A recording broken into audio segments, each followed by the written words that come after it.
Hi guys, good morning. Hindi video 24.com पे स्वागत है। आज हम लोग प्रोबेबिलिटी के बारे में जानेंगे। प्रोबेबिलिटी का हिंदी मीनिंग होगा प्रायिकता।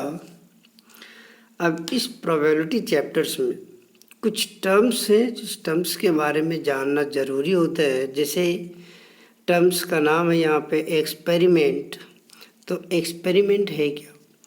Experiment means well-defined set of possible outcomes of any event। अब यहाँ पे एक वर्ड्स और आ रहा है इवेंट। इवेंट मीन्स अगर कोई भी काम कर रहे हैं, जैसे मैंने एग्ज़ाम देने जा रहा हूँ तो एग्ज़ाम देना ही इवेंट कहलाएगा। पढ़ना भी एक इवेंट है।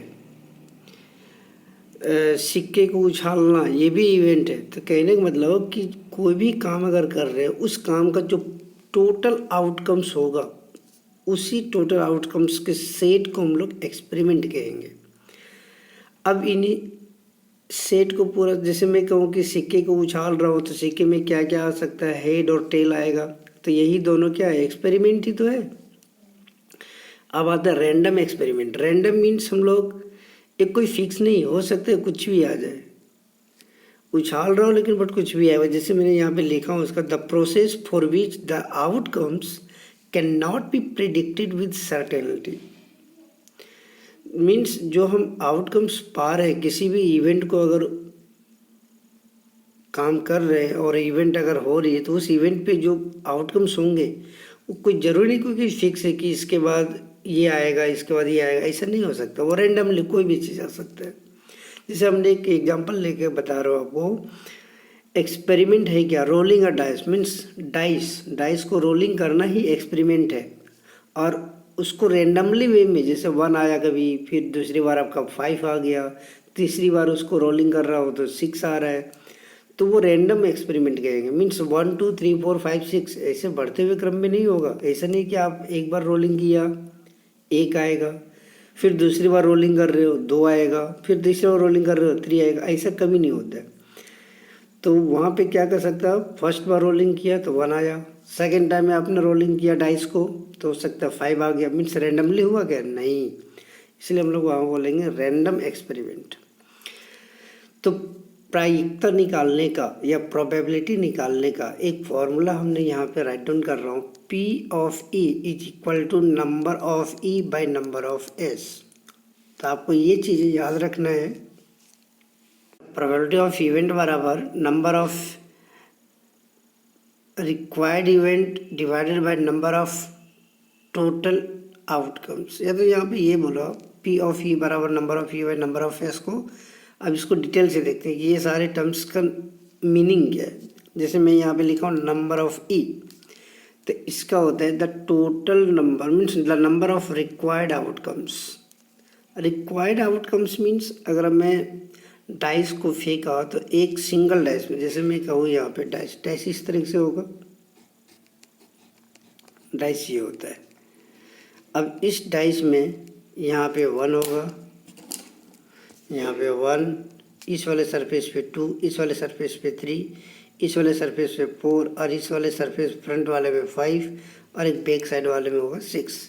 तो ये होता है डाइस। अब इस डाइस को अगर मैं थ्रो करता हूँ या रोल करता हूँ, फेंकता हूँ, तो हो सकता है ऊपर वाले सरफेस पे 1 आया हो, या तो हो सकता है दूसरी बार अगर इसको रोलिंग कर रहा हो तो हो सकता है 3 आया हो। तो ये जो आपके आउटकम्स आ रहे हैं, तो टोटल आउटकम्स कितने आएंगे? 1 2 3 4 5 6, इससे ज़्यादा नहीं आएगा। तो ये जो टोटल आएगा 6 तक, तो उसी को बोलते हैं नंबर ऑफ S। और इसी टोटल में से हो सकता है हम चाहते हैं 1 और 2 और 3, सिर्फ 3 का ही, तो 3 बार ही फेंका तो 3 आउटकम्स आएगा आउट ऑफ टोटल कितने में से, इन 6 में से। तो उसी को बोलते हैं number of E means number of required outcomes.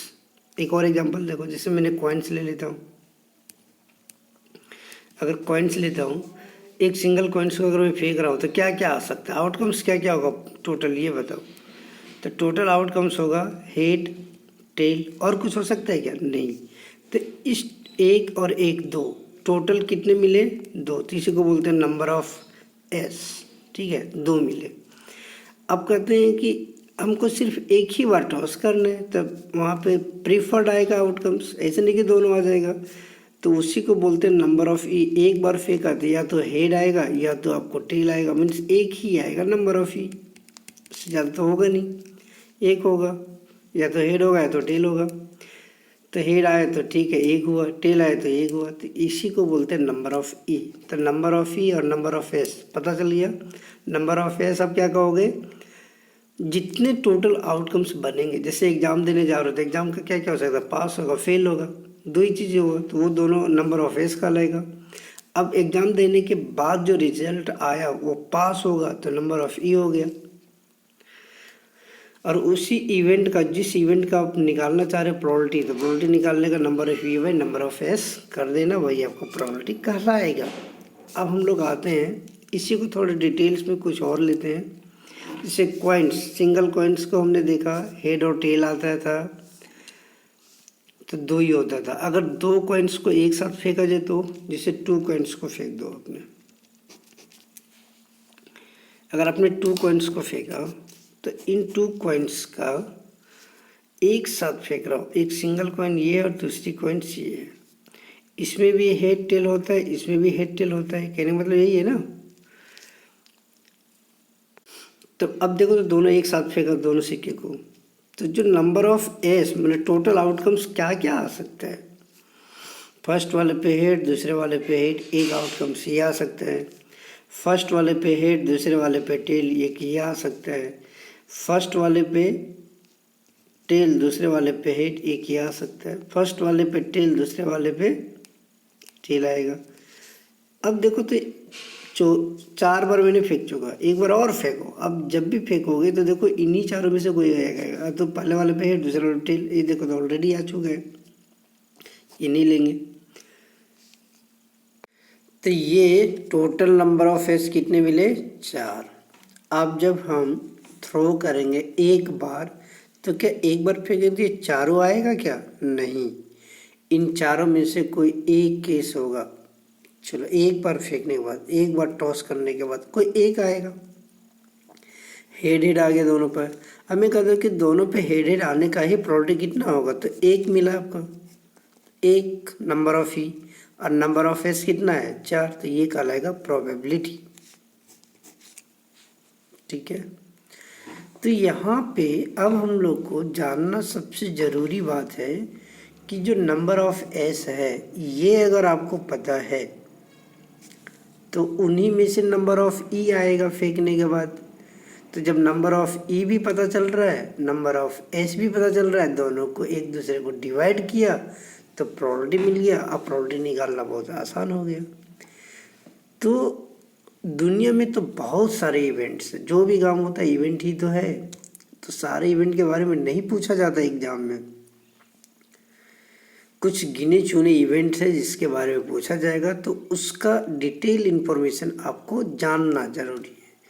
जैसे कॉइन्स हो गया, डाइस हो गया, कार्ड हो गया, तो इन सभी के बारे में, नंबर ऑफ एस के बारे में डिस्कस करता हूँ। ओके, चलिए अब हम लोग देखेंगे नंबर ऑफ एस कैसे निकालें, means total number of outcomes.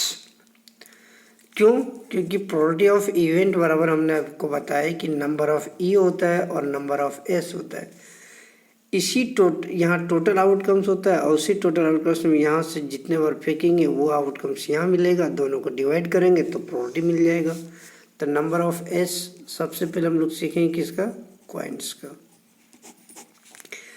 देखो अगर एक सिंगल कॉइन से, एक कॉइन से फर्स्ट एक ही कॉइन है, इसको टॉस किया, इसको जैसे आपने टॉस करोगे तो नंबर ऑफ एस जो मिलेगा, सबसे पहले एस देखो कितने मिलेंगे, एस सिंपल, एक हेड मिलेगा, एक टेल मिलेगा, और इसके अलावा कुछ मिलेगा क्या, नहीं। तो नंबर ऑफ एस कितने हो गए, एक और एक, 2। अब अगर 2 कॉइन्स को फेंका, देखो नंबर ऑफ सबसे पहले एस देख लेता हूँ, एस क्या क्या रहेगा, ये 2 कॉइन्स है, पहले वाले पे हेड दूसरे वाले पे हेड, एक ये मिला, पहले वाले हेड दूसरे वाले पे टेल, एक दूसरा ये मिला, पहले वाले पे टेल दूसरे वाले पे हेड, एक ये मिला, और पहले वाले पे टेल दूसरे वाले पे भी टेल, इससे ज़्यादा और मिलेगा क्या? नहीं, क्योंकि देखो ना, आप आगे और फेंको, 5वीं बार फेंक रहा हूँ, ठीक है। तो पहले वाले पे हेड और टेल में से कोई भी आ रहा है, दूसरे वाले हेड और टेल में से कुछ भी आ रहा है, तो बस यही तो मिल रहा है इधर, इसलिए अब ज़्यादा नहीं आएगा। तो नंबर ऑफ फेस कितने हो गए? 4।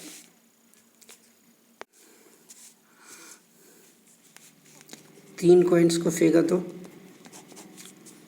1 2 3, इसमें भी हेड टेल है, इसमें भी हेड टेल है, और इसमें भी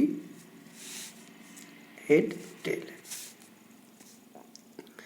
अब तीनों को एक साथ फेंक रहा हूँ तो एस कितने मिलेंगे? देखो तो, पहले वाले पे हेड आएगा, दूसरे वाले पे हेड, तीसरे वाले पे भी हेड। एक तो ये मिला। दूसरे केस में क्या मिलेगा? तीनों पे, इसमें हेड, इस पे हेड, इस पे टेल,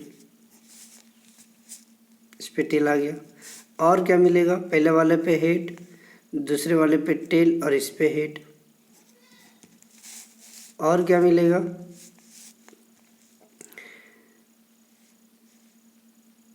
पहले वाले पे टेल, दूसरे वाले पे टेल, तीसरे वाले पे भी टेल। और क्या हो सकता है?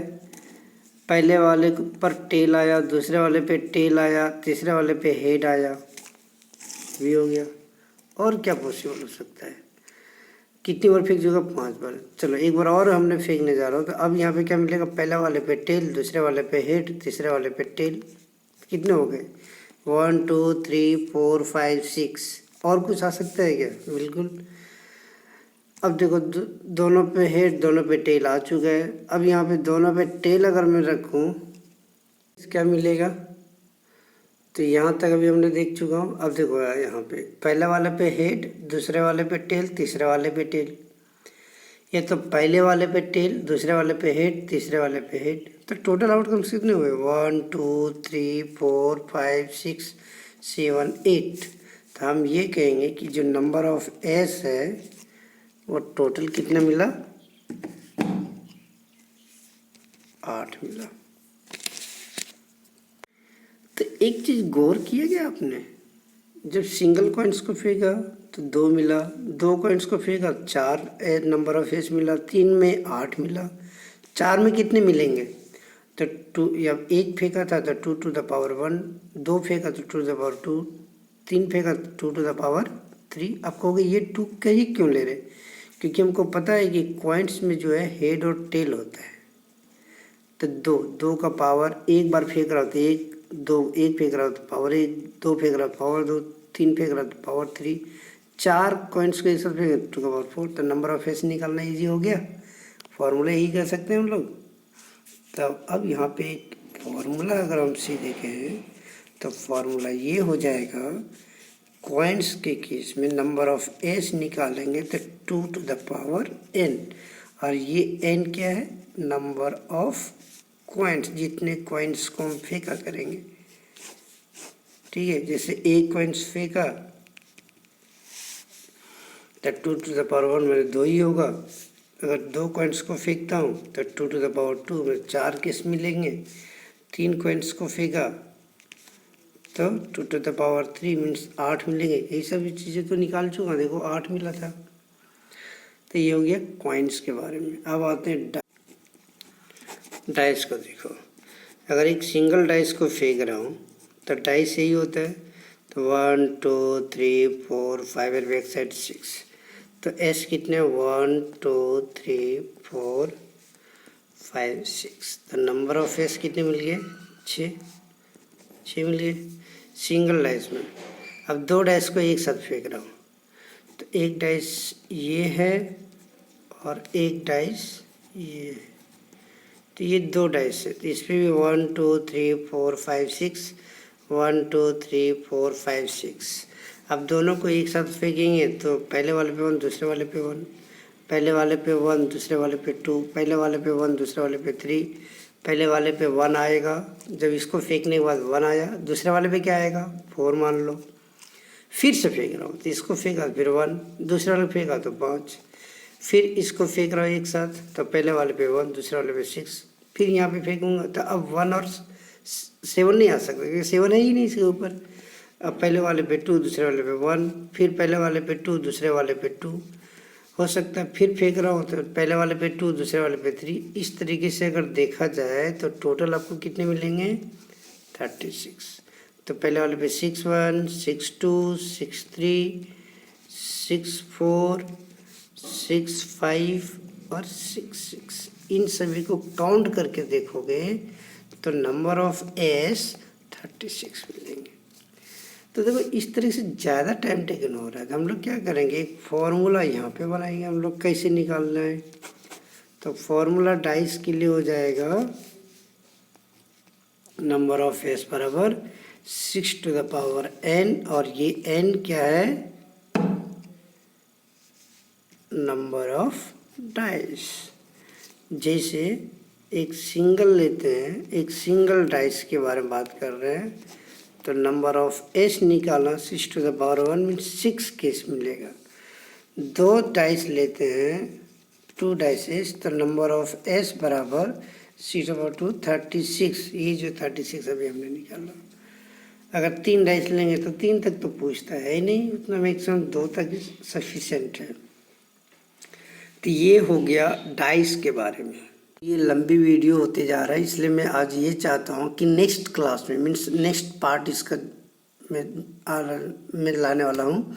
नेक्स्ट पार्ट में कार्ड्स के बारे में बताऊँगा और कुछ एग्जाम्पल्स भी बताऊँगा जो आपको समझने में बहुत ईजी होगा। तो ये बेसिक समझना बहुत इम्पोर्टेंट था।